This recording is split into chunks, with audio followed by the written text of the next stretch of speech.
नमस्कार, मैं हूं हरिशंकर व्यास। सेंट्रल हॉल में आपका स्वागत है। वित्त मंत्री अरुण जेटली कल बजट पेश करेंगे। देश दुनिया को उनके बजट से चमत्कार की उम्मीद है, लेकिन उनके पास क्या इतना खजाना है जो वे लोक लुभावन या आर्थिकी को चमकाने के लिए पूंजीगत खर्च का सैलाब ला सके? नहीं, ऐसी कोई संभावना नहीं है। हिसाब से प्रधानमंत्री नरेंद्र मोदी और वित्त मंत्री ने बजट से पहले वित्त आयोग की सिफारिशों को मानकर राज्यों को खजाना लुटाया है। हिसाब से मोदी सरकार को डंका पीटना चाहिए कि उसने राज्यों का खजाना भरा। इससे राज्य अपने आप अपनी जरूरत के माफिक योजनाएं बना सकेंगे, खर्च कर सकेंगे। केंद्र और राज्य के वित्तीय रिश्तों में 2015-16 से ऐतिहासिक परिवर्तन है। केंद्र की कुल कमाई का पहले 32% हिस्सा राज्यों को जाता था, अब वह 42% जाया करेगा। एक झटके में 10% की बढ़ोतरी। फिर कोई 2,90,000 करोड़ रुपए पंचायतों व नगर पालिकाओं को केंद्र सरकार देगी। राजस्व घाटे के 11 राज्यों को अलग सहायता ग्रांट मिलेगी। सो वित्त मंत्री कल जो बजट पेश करेंगे वह मुश्किल से 55% आमद पर बना होगा। उस नाते केंद्र की योजनाएं घटेगी, सामाजिक स्वास्थ्य आदि का क्षेत्रवार खर्चा कम होगा, गैर योजना खर्च में कटौती होगी। वित्त मंत्री को ले देकर पूंजीगत निवेश या इंफ्रास्ट्रक्चर क्षेत्र में बजट आवंटन से ही आर्थिकी को धक्का देने की कोशिश करनी होगी। सो बहुत संभव है कि राज्यों को खजाना लुटाने की हकीकत दबी रहे और अरुण जेटली से पूछा जाए कि ऐसा कैसा बजट बनाया है जिसमें कटौतियां ही कटौतियां हैं। आज इस पर चर्चा है, मगर उससे पहले गपशप और खास सुर्खियां। शुरुआत सियासी गपशप से करते हैं।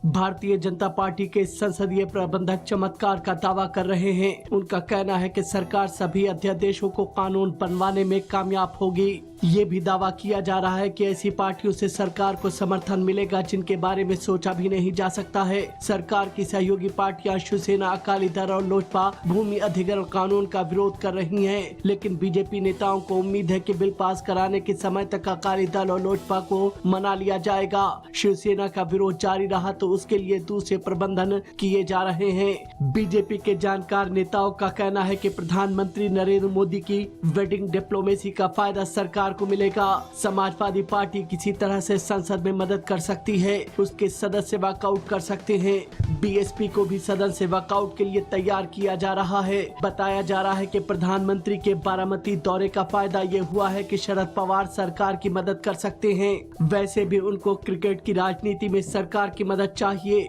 जयललिता की पार्टी की मदद को लेकर भी बीजेपी नेता आश्वस्त हैं। तमिलनाडु की राजनीति और अपने कानूनी अड़चनों की वजह से वो सरकार से बाहर नहीं जा सकती हैं। बीजेपी के कुछ नेता बीजू जनता दल से भी बातचीत कर रहे हैं और उनके नेताओं पर लटकी जांच की तलवार के हवाले उनके समर्थन का भी दावा कर रहे हैं।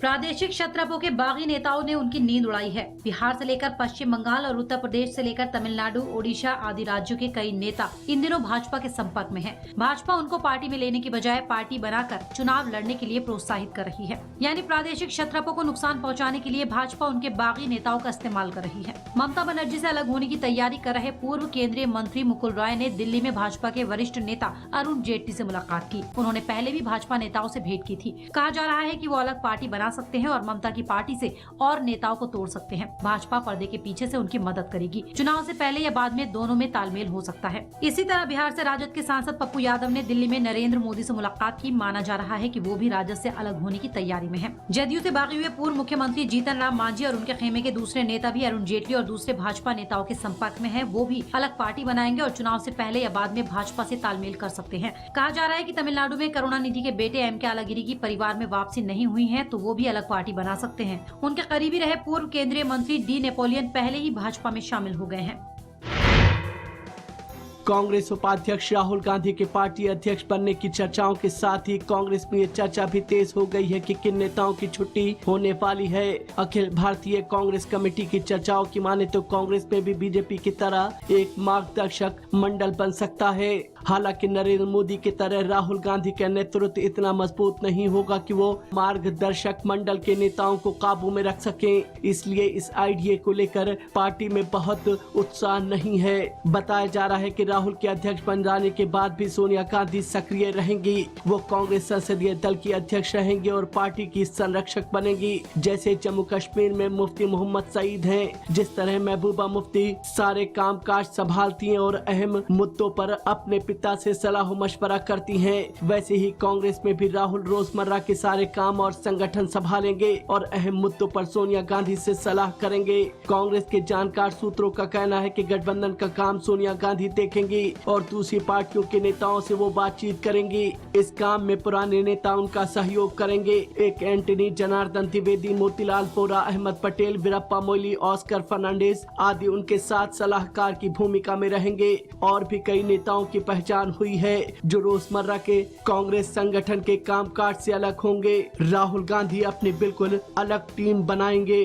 अब आज की सुर्खियां ये लीक से कुछ हटकर है और इनसे देश की दशा दिशा को बूझ सकेंगे।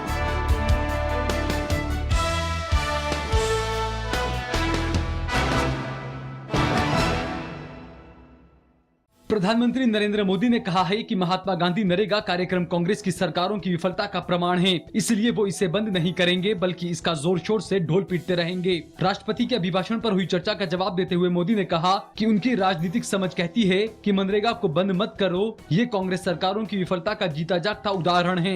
मोदी ने कहा कि उनकी सरकार विरासत में मिली समस्याओं को दूर करने की कोशिश कर रही है। उन्होंने कहा कि मुद्दा ये नहीं है कि योजनाओं का नाम बदल दिया गया है, समस्या ये है और उसे दूर करना है। प्रधानमंत्री मोदी ने विवादित भूमि बिल का मुद्दा उठाया और कहा कि भूमि अधिग्रहण कानून में अगर एक भी बात किसान विरोधी है तो वो उसे बदलने के लिए तैयार हैं। उन्होंने ये भी कहा कि कोई इस कानून की कमियों को दूर कर दे, इसे प्रतिष्ठा का विषय नहीं बनाएं। भ्रष्टाचार का जिक्र करते हुए उन्होंने कहा कि सब मिल जाएं तो भविष्य में इसे खत्म कर सकते हैं। प्रधानमंत्री ने दो टूक लहजे में कहा कि सरकार कालाधन वापस लाने से रास्ते से हटने वाली नहीं है। साथ ही उन्होंने ये भी कह दिया कि इसे लेकर बदले की भावना के आरोप न लगाए जाएं। केंद्र सरकार ने दावा किया कि अर्थव्यवस्था में गिरावट का दौर अब खत्म हो गया है और इसी वजह से बड़े आर्थिक सुधारों का अवसर बना है। आम बजट से एक दिन पहले आज संसद में पेश आर्थिक सर्वेक्षण में उम्मीद जताई गई है कि विकास दर 8% रहेगी। चालू वित्त वर्ष में ये 7.4% रहेगी। आर्थिक सर्वेक्षण के मुताबिक अगले वित्त वर्ष 2015-16 में चालू खाते का घाटा कम होकर GDP के 1% पर आ जाएगा। इसमें यह भी कहा गया है कि सरकार चालू वित्त वर्ष 2014-15 में राजकोषीय घाटे को सकल घरेलू उत्पाद के 4.1% पर रखने के लक्ष्य पर कायम है। आर्थिक सर्वेक्षण के मुताबिक में चालू वित्त वर्ष में खाद्यान्न उत्पादन 25.70 करोड़ टन रहने का अनुमान है, जो पिछले 5 साल के औसत प्रदर्शन के मुकाबले 85 लाख टन ज्यादा है। इसमें दावा किया गया है कि सरकार की ओर से उठाए गए कदमों और अंतर्राष्ट्रीय बाजार में कच्चे तेल की कीमतों में गिरावट से मुद्रास्फीति में कमी का रुझान रहेगा। इसमें आर्थिक सुधारों की जरूरत पर जोर दिया गया है और कहा गया है कि वस्तु व सेवा कर को लागू करने के लिए संविधान संशोधन विधेयक को कानून में बदलने की जरूरत है। श्रम और भूमि सुधारों की जरूरत भी इसमें बताई गई है। पीडीपी के संरक्षक मुफ्ती मोहम्मद सईद ने आज नई दिल्ली में प्रधानमंत्री नरेंद्र मोदी से मुलाकात की। इन दोनों नेताओं की मुलाकात से जम्मू कश्मीर में पीडीपी और भाजपा की सरकार बनाने के रास्ते की आखिरी बाधा दूर हो गई है। मोदी से मुफ्ती की मुलाकात के बाद पीडीपी ने राज्यपाल NN वोरा से मुलाकात कर सरकार बनाने का दावा पेश कर दिया है। करीब 2 महीने तक पीडीपी, भाजपा और राष्ट्रीय स्वयंसेवक संघ के नेताओं की बातचीत के बाद न्यूनतम साझा कार्यक्रम पर सहमति बन गई है। बताया जा रहा है कि विवाद के दोनों मुद्दों सशस्त्र बल विशेषाधिकार कानून और अनुच्छेद 370 को न्यूनतम साझा कार्यक्रम में रखा गया है और इस पर विचार के लिए कमेटी बनाई जाएगी। समझौते के मुताबिक सईद 6 साल तक मुख्यमंत्री रहेंगे। भाजपा के निर्मल सिंह उप मुख्यमंत्री हो सकते हैं। मोदी से मुलाकात के बाद सईद ने कहा कि कश्मीर में उनकी पार्टी को और जम्मू में भाजपा को जनादेश मिला है। उन्होंने कहा कि 2002 के बाद फिर से अमन की आस जगी है और वो इसका फायदा उठाएंगे। रविवार को उनके शपथ समारोह में प्रधानमंत्री मोदी भी शामिल होंगे। केंद्र सरकार ने आज संकेत दिया है कि सरकार भूमि अधिग्रहण कानून में संशोधन के लिए लाए गए कानून पर आम सहमति बनाने के लिए विपक्ष के साथ बात कर रही है। केंद्रीय संसदीय कार्य मंत्री वेंकैया नायडू ने कहा है कि पार्टी का शीर्ष नेतृत्व विपक्षी पार्टियों के संपर्क में है और उनकी ओर से सुझाव आने के बाद उस पर अमल किया जाएगा। नायडू ने यह भी कहा कि सरकार पहले ही कह चुकी है कि इस जटिल मुद्दे पर अच्छे और व्यवहारिक सुझावों का वो स्वागत करेंगी और उस पर विचार के लिए भी तैयार है। उन्होंने याद दिलाया कि यूपीए सरकार के समय यह कानून आने पर तब के वाणिज्य मंत्री आनंद शर्मा और महाराष्ट्र के उस समय के मुख्यमंत्री पृथ्वीराज चौहान ने इसके खिलाफ प्रधानमंत्री को चिट्ठी लिखी थी। इस आधार पर उन्होंने विपक्षी पार्टियों से कहा कि वो इसकी व्यवहारिकता को समझें और सहयोग करें। केंद्र संचार मंत्री रविशंकर प्रसाद ने कहा है कि उन्होंने कभी भी संविधान की प्रस्तावना से सर्कुलर और सोशलिस्ट शब्द हटाने पर बहस की मांग नहीं की है। साथ ही उन्होंने ये भी साफ किया कि सरकार की भी इन दो शब्दों पर बहस कराने की कोई मंशा नहीं है। उन्होंने आज कहा कि ज्योतिरादित्य सिंधिया ने कल इस सदन में बहस की जरूरत बताई थी, लेकिन अफसोस की बात है कि उन्होंने तथ्यों को जानने की कोशिश किए बिना ये बात कही। रविशंकर प्रसाद ने कहा कि उन्होंने 28 जनवरी को कैबिनेट बैठक के बाद ब्रीफिंग के दौरान मीडिया से कहा था कि कांग्रेस को इस पर बहस करनी चाहिए कि पंडित जवाहरलाल नेहरू सेक्युलर थे या नहीं। उन्होंने ऐसा इसलिए कहा था क्योंकि नेहरू, सरदार पटेल, मौलाना आजाद के समय जो संविधान बना था उसमें सेक्युलर और सोशलिस्ट शब्द नहीं शामिल किया गया था। फिलहाल अब एक ब्रेक है, फिर खुलासा होगा।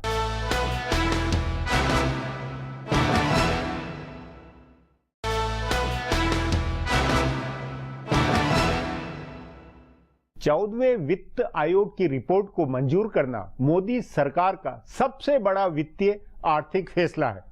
एक हिसाब से नरेंद्र मोदी, अरुण जेटली ने दिल्ली की अपनी सत्ता को विकेंद्रित करने का, राज्यों को ताकतवर बनाने का दुस्साहसी फैसला किया है। उससे केंद्र सरकार की बजट की सीमाएं बनी हैं। इस पर आगे चर्चा करें उससे पहले देखें मेरा ये खुलासा।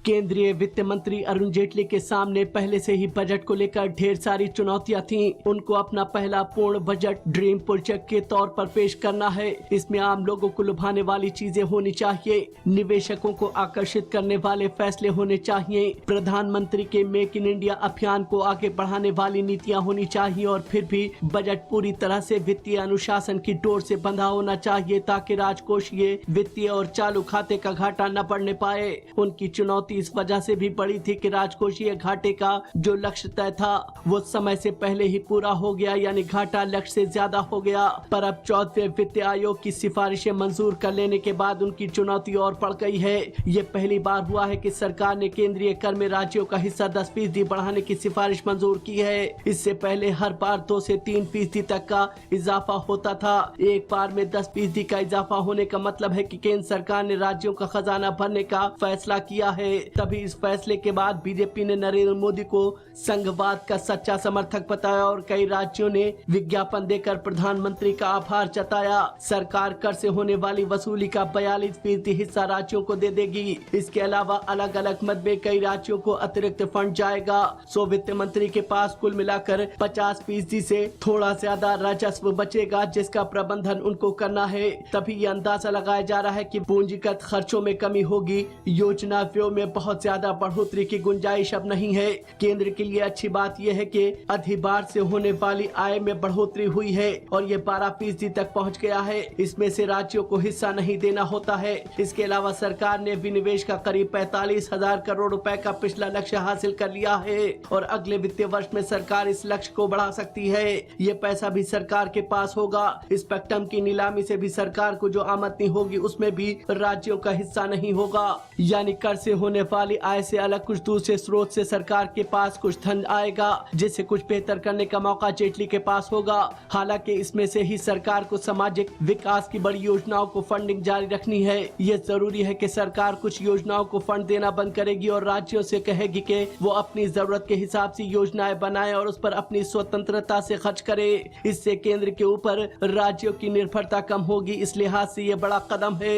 एक तरफ केंद्र के पास फंड कम हो रहा है तो दूसरी ओर राज्यों का भंडार भरने वाला है। एक तो केंद्र सरकार उनको ज्यादा पैसे दे रही है और दूसरी ओर झारखंड, छत्तीसगढ़, ओडिशा, पश्चिम बंगाल आदि राज्यों को कोयला खदानों की नीलामी से बहुत सारा पैसा मिलने वाला है।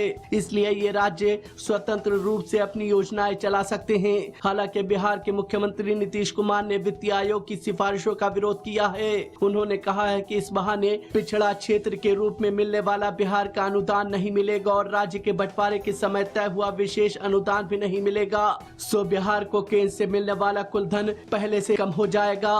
अब एक ब्रेक है, उसके बाद बजट पूर्व की हकीकत पर चर्चा करेंगे।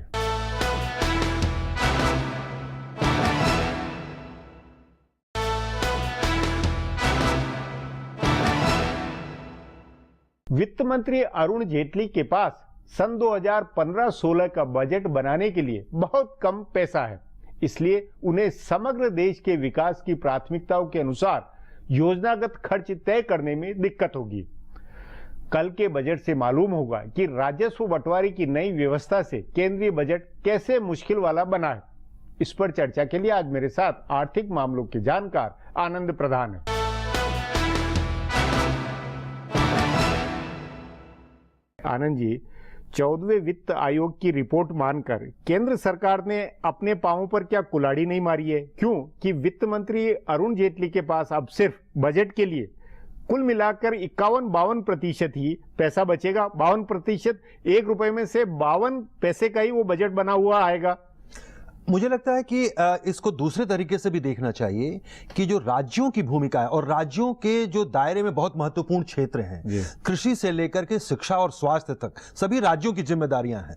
और असल में आप देखिए कि हमारे जो ग्रोथ में भी जो सबसे बड़ी समस्या आ रही है कि कई जो राज्य हैं वो बहुत पिछड़े हैं और पीछे चल रहे हैं, जिससे पूरे देश के ग्रोथ को पीछे खींच देते हैं। तो एक मायने में ये बहुत लंबे समय से मांग चली आ रही थी और राज्य तो 50% मांग रहे थे, तो वो अभी 42% ही तक है।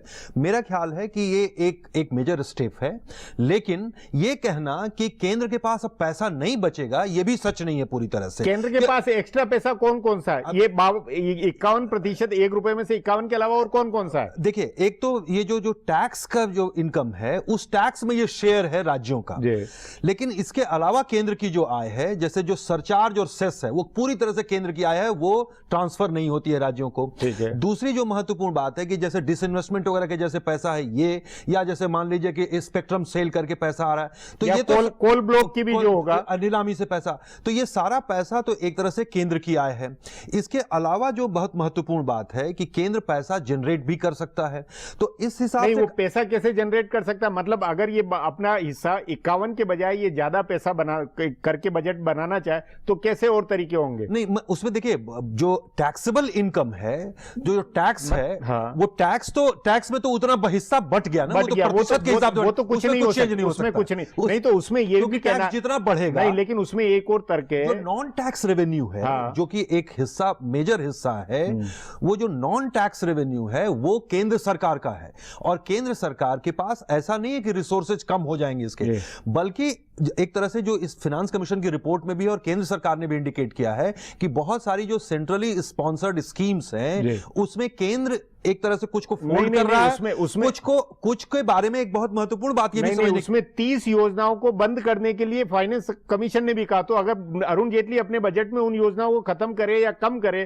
तो फिर क्या होगा? तो एक तरह से उनके पास फिस्कल एल्बो तो मिल गया कि वो जो पैसा जा रहा था वो अब राज्यों के मत्थे चला गया और उनके पास अब ज्यादा इस हिस्सा बच गया जो उस पैसे का वो बेहतर इस्तेमाल कर सकते हैं उसमें। लेकिन इसका प्रॉब्लम ये होगा कि ज्यादातर राज्य शिकायत ये करने लगेंगे कि जितनी स्कीमें चल रही थी वो सडनली बंद अगर हो गई, अगर राज्यों ने उनको पैसा नहीं दिया अपनी खर्च से, तो एक तरह से राज्यों को ये जो कहा गया कि ये पैसा हम दे रहे हैं और इसके साथ कोई स्ट्रिंग अटैच नहीं है, आप अपने हिसाब से खर्च कीजिए, अपनी योजना बनाइए, अपने हिसाब से करिए, तो एक तरह से ये उन पर तो दबाव ये होगा क्योंकि अंततः राज्यों को पॉलिटिकली रिस्पॉन्सिबल है लोगों के प्रति, तो वो तो कहेंगे, केंद्र सरकार तो ये कहेगी कि हमने तो पैसा आपको पूरा दे दिया, अब आप इसको चलाना चाहते हैं या नहीं चलाना चाहते, उसमें तो आप पॉलिटिकली उनके लिए ज्यादा जवाबदेह हो जाएंगे। नहीं, लेकिन उसमें एक और तथ्य है कि बाकी जो राज्य सरकारों को भी अपने पास से जो टैक्स इकट्ठे करने का अधिकार है, तो उससे कुल टैक्सेबल इनकम जो पूरे देश में है उसका 68% वो राज्यों के पास चला जाएगा। ये स्थिति बनने वाली रखना है कि अब हम सिंगल टैक्स की तरफ बढ़ रहे हैं, जीएसटी की तरफ बढ़ रहे हैं। उसमें भी 68% टोटल उनके रिसोर्सेज जो बन के 68% होंगे, तो ये राज्यों के लिए, राज्यों की योजना, राज्यों के बजट पर अब जनता को ज्यादा फोकस करना चाहिए। बिल्कुल करना चाहिए, और मेरा मानना ये सही भी है, क्योंकि जो महत्वपूर्ण एरियाज हैं जहां सचमुच में स्टेट को डिलीवर करना है और जो सचमुच में ग्रोथ को भी एक तरह से रिवाइव कर सकते हैं, वो स्टेट हैं। और इसमें एक तरह से स्टेट्स के बीच कंपटीशन भी शुरू होगा। एक तरह से स्टेट जो ब्लेम करते हैं हर बात के लिए, या एक तरह से ये मैं मानता हूं कि हर राज्य को अगर एक फ्रीडम मिलती है अपने तरीके से पैसे को खर्च करने के लिए, अपने हिसाब से स्कीम बनाने के लिए, तो ये भी एक सही लक्षण है और एक सही फैसला है। लेकिन इसमें आपके अनुसार अब अपने रिसोर्सेस मोबिलाइजेशन के लिए, क्योंकि इंफ्रास्ट्रक्चर में यदि उनको खर्च करना है, कैपिटल इन्वेस्टमेंट बढ़ाना है अरुण जेटली को, तो क्या किस तरह से सब्सिडी कम करेंगे, क्या ज्यादा आसार बनते लगते हैं? क्योंकि फाइनेंस कमिश्नर ने तो यह भी कहा है कि आपको फिस्कल डेफिसिट का टारगेट भी मेंटेन करना है 3%। और उन्होंने कहा है कि अगले मतलब 2020 तक आपको 3% पर लाना है। इस साल के बजट के लिए भी उसने कहा है कि 3.6% होना चाहिए और फिर वो घट करके 3% तक आना चाहिए। उन्होंने रेवेन्यू डेफिसिट को भी कम करने के लिए कहा। तो एक तरह से मैं मानता हूं कि अगर उसको वो एक्सेप्ट करते हैं, और उन्होंने एफआरबीएम एक्ट को भी चेंज करने की बात की है, तो अगर इन सब को हम देखें तो वो ज्यादा वित्त मंत्री के हाथ बांध देते हैं, क्योंकि आपके पास फिस्कल एल्बो नहीं बच गया। क्योंकि अभी डिबेट ये चल रही थी कि जिस तरह से ग्रोथ रुका हुआ है और प्राइवेट सेक्टर इन्वेस्टमेंट के लिए नहीं आ रहा है, तो पब्लिक इन्वेस्टमेंट सरकार करे, सरकार इन्वेस्टमेंट बढ़ाए। अब पर अगर आप फिस्कल डेफिसिट को बांध देंगे, एक तरह से हाथ बांधना हो गया, तो एक तरह से आपके पास कम स्पेस रह जाता। हालांकि अच्छी बात यह है कि जो इस समय पेट्रोलियम के दाम गिरे हैं, तो बहुत सारा जो खर्चा, जो सब्सिडी का खर्चा था, वो कम हुआ है और इसलिए एक स्पेस है उनके पास। नहीं स्पेस है, लेकिन क्या जितनी उम्मीदें हैं शेयर बाजार से लेकर देश दुनिया को कि ये बजट चमत्कारिक होगा, लेकिन क्या 51-52% और ये तमाम सब्सिडी कम करा के कुछ ऐसा भारी इन्वेस्टमेंट करके कुछ इकोनॉमी के पहियों को बढ़ाने का, गति देने का काम संभव है? अब उनके सामने दो समस्या ये है कि एक तरफ तो उनको अगर फिस्कल डेफिसिट मेंटेन करना है, दूसरी तरफ अगर पब्लिक स्पेंडिंग बढ़ानी है, और तीसरी तरफ अगर मध्य वर्ग और ये जो टैक्सेबल वो कह रहे हैं कि हमको नया टैक्स कोड ले आओ और हमको टैक्स में रिलीफ दो। तो अब ये तीनों के बीच बैलेंस अगर बनाना हो, तो किसी भी एक क्षेत्र में बहुत बिग बैंग नहीं हो सकता है। तो आपको हर को एक तरह से संतुलन बनाना, मतलब एक तरह से ये बजट तमाम उम्मीदों के बीच में अकाउंटिंग का ज्यादा हो गया कि आप कैसे काट छाट करते। पर मैं समझता हूं कि इसमें अगर वित्त मंत्री थोड़े बोल्ड हुए और उन्होंने बोल्ड होकर के थोड़ा रिस्क लिया, तो मैं समझता हूं कि इस समय उनके पास एक मौका है। रिस्क किसमें? सब्सिडी कम करने में, योजनाएं कम करने में, मतलब रेवेन्यू एक्सपेंडिचर कम करने में। मैं समझता हूं कि उनको सब्सिडी भी, जो बेकार सब्सिडी है, जिसका कोई नॉन परफॉर्मिंग सब्सिडी है, जिसका कोई एक्सटर्नलिटीज नहीं है, जिसका लोगों को उस तरह से सीधा फायदा नहीं होता, उसको कम करना, और साथ ही साथ पब्लिक स्पेंडिंग को बढ़ाना, ये दो अगर करें, क्योंकि ये बात सही है कि लोगों के हाथ में थोड़ी आय भी जानी चाहिए, तभी डिमांड भी क्रिएट होगी। तो वो डिमांड क्रिएट करने के लिए लोगों की आय को बढ़ाना और उनको सेविंग के लिए भी प्रेरित करना, इसके लिए मुझे लगता है कि इस बजट में उनको करना ही पड़ेगा, कोई ऑप्शन नहीं है। अगर ये इस बजट में नहीं कर पाए, इसमें अगर उन्होंने कुछ बड़े फैसले नहीं किए, तो बहुत मुश्किल होगी। जी आनंद जी, बातचीत को यहीं समाप्त करेंगे। प्रोग्राम में आने के लिए बहुत बहुत धन्यवाद। हमारा प्रोग्राम अब यहीं खत्म होता है, मुझे इजाजत दीजिए। सोमवार को फिर मिलेंगे इसी चैनल पर, इसी समय।